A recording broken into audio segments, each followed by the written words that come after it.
Premiership round 6 is done and dusted. A couple of really big wins to start and finish the round. Good away win amongst it as well. I watched a couple of the games, to be fair. I didn't watch 3 this week. I only saw the 2. The All Blacks USA and Wallabies Japan. Stole a wee bit of the time. Goodness knows how do you guys keep up with these games when all the internationals are on full on? Because it's only going to get busier as we hit November. But anyway, we'll go through the results.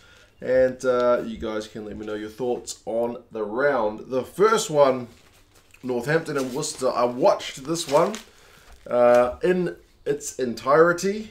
Yeah, pretty demoralizing stuff for Worcester, man. 66 points to 10. It didn't start that great. Duan Fundamova got yellow carded for a, what was that one? A tip tackle? I think tip clean out. And, yeah, Bigger punished them immediately into the yellow card with a little tap, snipe and score. But you'll notice it's only a minute later when Chudley gets his try for Worcester. It's a charge down. Now, a little bit concerningly, the only try of the match they get is the charge down, which is more kind of putting defensive pressure on rather than creating your own opportunities, which is, again, maybe the story of the game.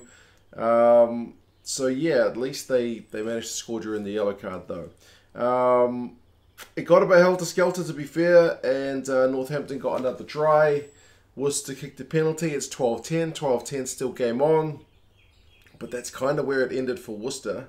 And it continued to plow on for Northampton. They were getting over the advantage line really, really quite easily. It was, yeah, pretty troubling to watch. You kind of knew that eventually tries are coming, and they just would. Like, Skorsan ended up getting 3. I should say, Bigger got 1, Mitchell got 2, Ratuni Yarawa got 1, Skorsan got 3, Hutchinson got 1, and Freeman got 2.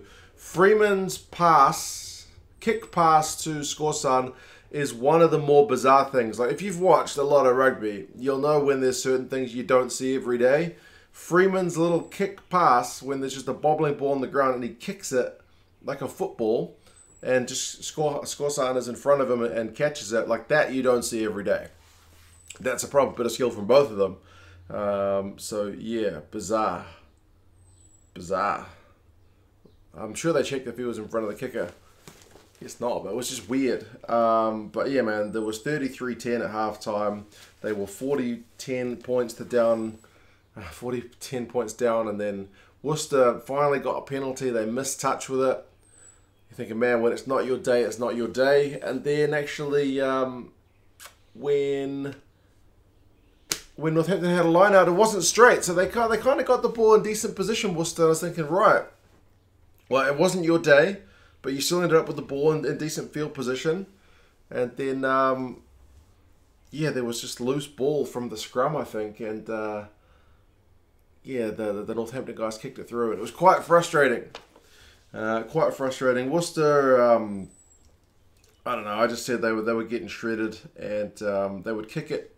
Worcester would kick it, Northampton would just shred them on the return. So, yeah, it was pretty brutal. 52-10, I wrote It's Ugly Stuff. It feels like club rugby, which was maybe a bit disrespectful because Worcester did kind of come back into it with a bit of a period of possession, but the TMO denied a late try, only for Northampton to score one more anyway, so 66 points to 10.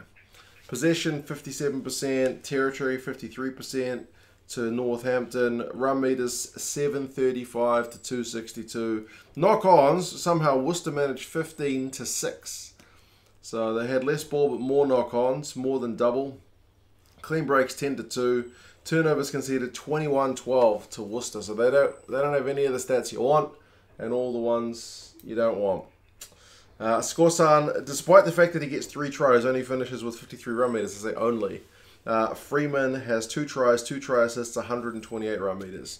Duan Fundamova, who's yeah, been copping a few results since he's joined, 66 run meters and 6 defenders beaten in a losing effort. But man, Worcester 1 from 6, so 1 and 5. They are in 11th spot. They are at home to Sale next week. Northampton are 4 and 1. They're in 4th. They're at home to Leicester, which could be a pretty interesting result given the way that Leicester went in their game.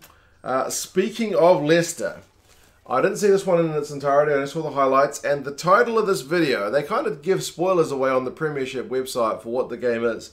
They wrote, if I can find it, a close and physical affair, which I wrote, that means it's going to be low try scoring and not a heck of a lot of running, and that seems to be the way it was from the highlights. The highlights are essentially exchanges of penalties until half time, so it's 6-3.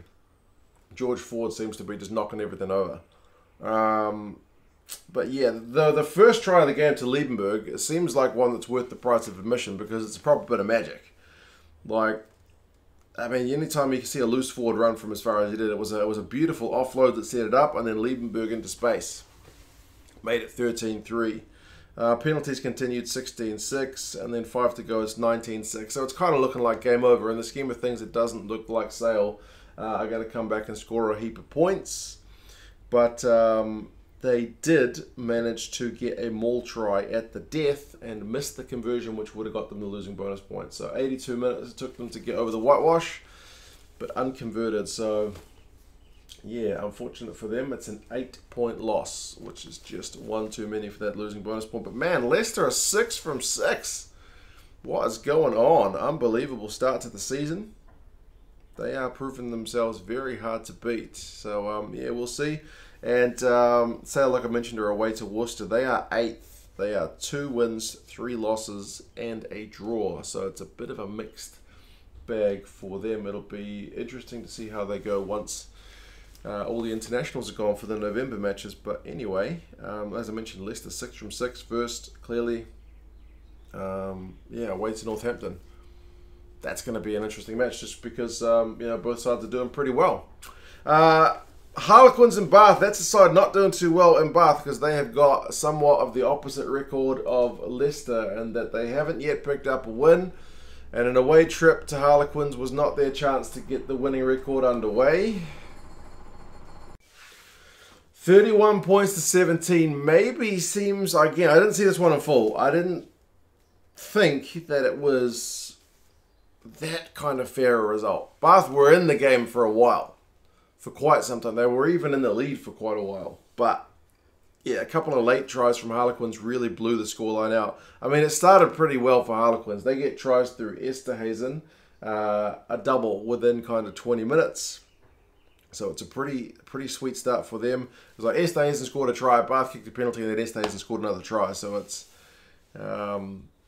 yeah, not good if you're exchanging penalties for tries because you'll not win that race very long. But yeah, Danny Kerr's pretty good at spotting a 2-on-1, so he set up that second one. Marla got yellow carded for a bit of a grass cutter tackle, which seemed to invigorate the Bath guys because they scored both their tries during that yellow card, so they really took full advantage of it. They got one through Underhill and one through Stewart, so it was actually 17 points to 12 at half time.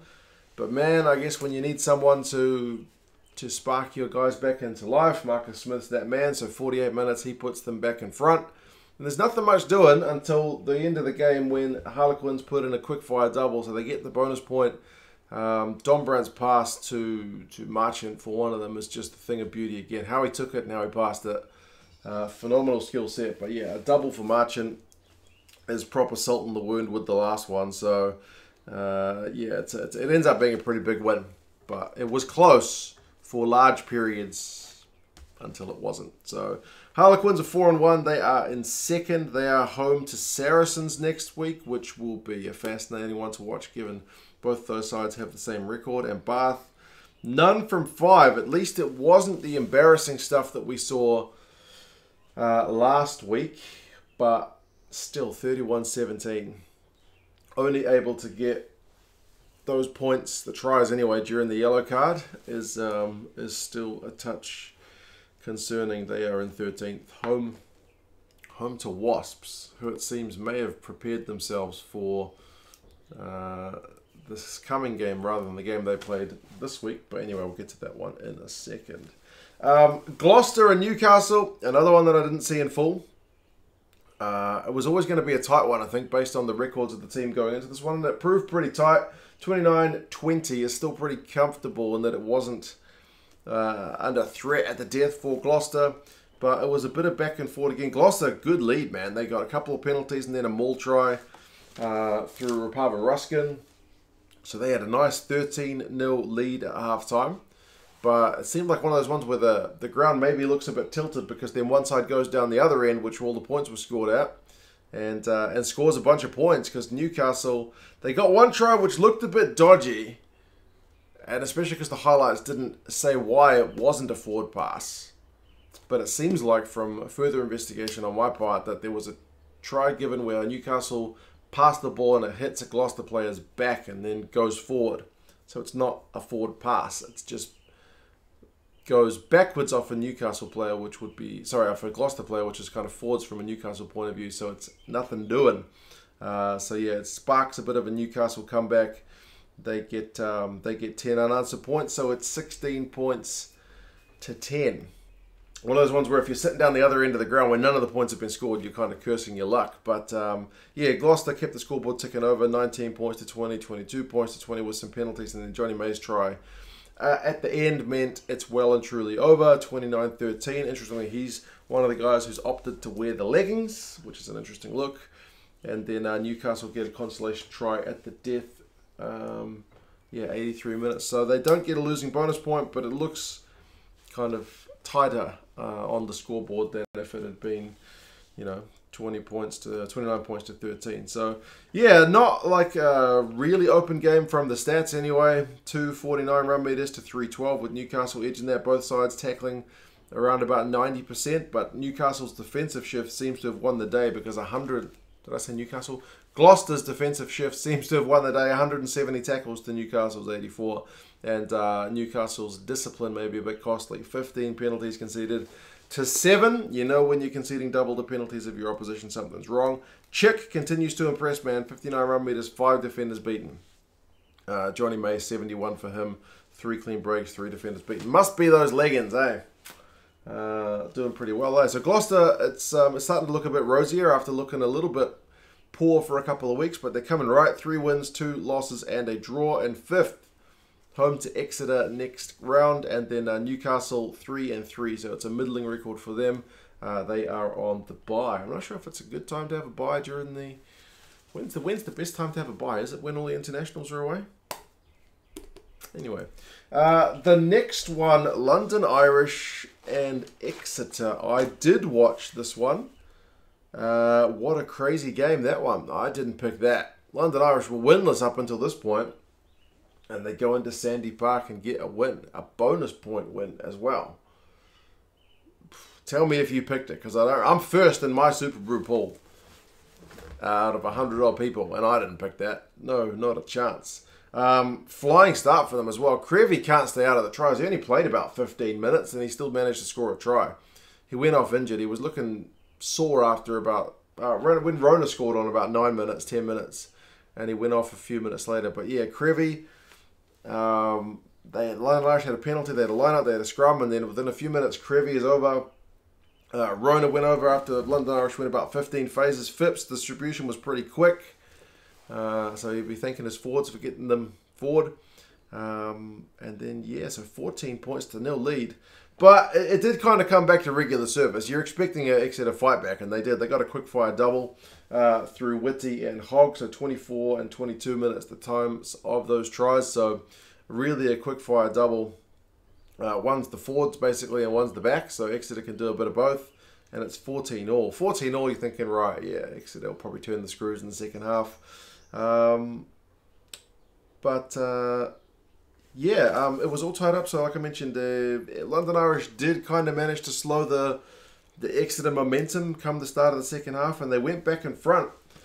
Early second half, Janssen van Rensburg on 45 minutes. Phipps, I think they had advantage, and he just spun it. They had a ruck about 5 meters from the line. He must have cut out 2 or 3 players, did Phipps, and it was right out on the right wing. So a really good try for London Irish.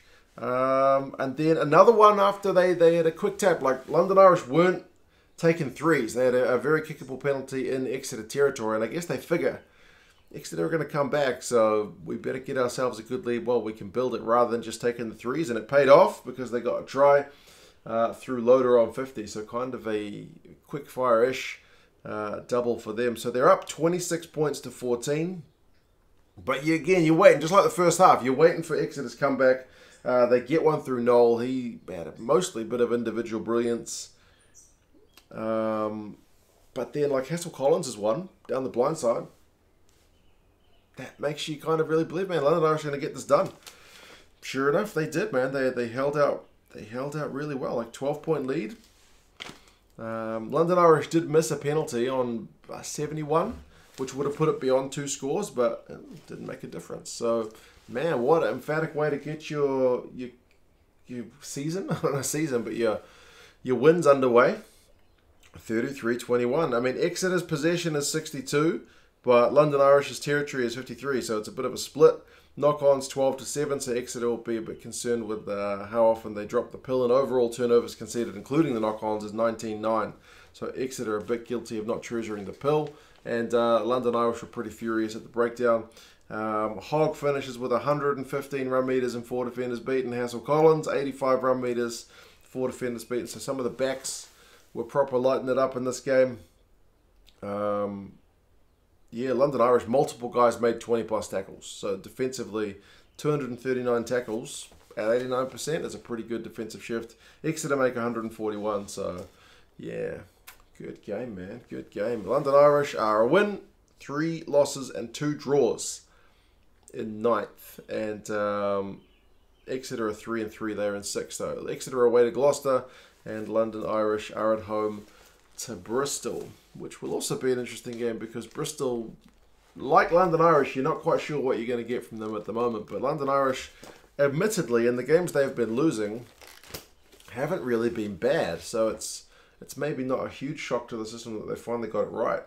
But yeah, there you go. The last one was a bit of a caning, 56-15. Saracens beat what seemed to be a pretty depleted Wasps lineup.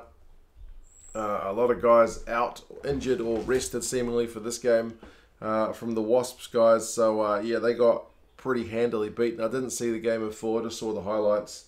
And there were a lot, man. George got 1, Mallon's got 4, also in leggings. So maybe the leggings are the way to go if you want to get multiple tries.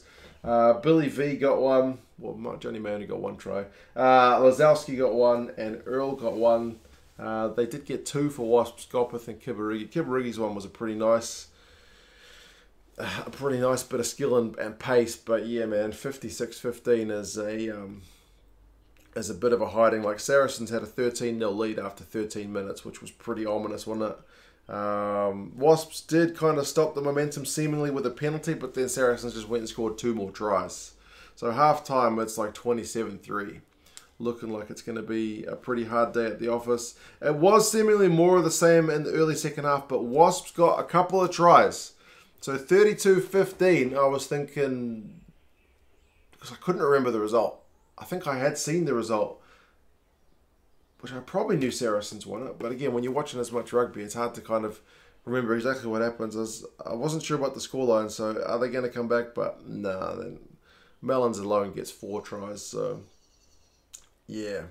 How many 2-on-1s did they have was the main question, man. The Saracens were able to generate 2-on-1s out wide, seemingly pretty easy, which again was a bit reminiscent of club rugby, but given Wasps' depleted lineup, like I say, it's kind of not, it's not too surprising. Run meters 850 to 321. Penalties conceded, Wasps 15, Saracens 6. Possession and territory all Saracens, so yeah. Mellons 147. Is it Mellons or Malins? They were calling them Malins in the game. 147 run meters, 3 clean breaks, 4 tries. Gopeth makes 16 out of 18 tackles in a losing effort. What can you say? Pretty tough day at the office. Wasps are actually in a negative record now, 2-3. They're in 10th, and Saracens are 4-1. They're in 3rd. Saracens away to Quins, and then Wasps are away to Bath, which, judging by this week's lineup, may be the focus rather than this game, as I mentioned before. So there you go. I'm not sure how many of the games I'll be able to see as the internationals really kick off for November, late October, but I'll try. I tend to watch them. Try to avoid the results of them as much as I can, but yeah, been interesting so far. A lot of people giving Worcester a lot of stick. People talking about the lack of relegation.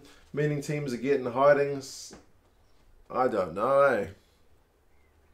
You guys who are Premiership experts will have to tell me more about what you would usually expect, but there were certainly some, well, at least the two really massive scorelines at the start, and like they kind of bookended the round, but yeah, no other teams got to 40, so maybe that's encouraging. But anyway, you guys let me know your thoughts on the round, and I will talk to you guys again soon. See you later.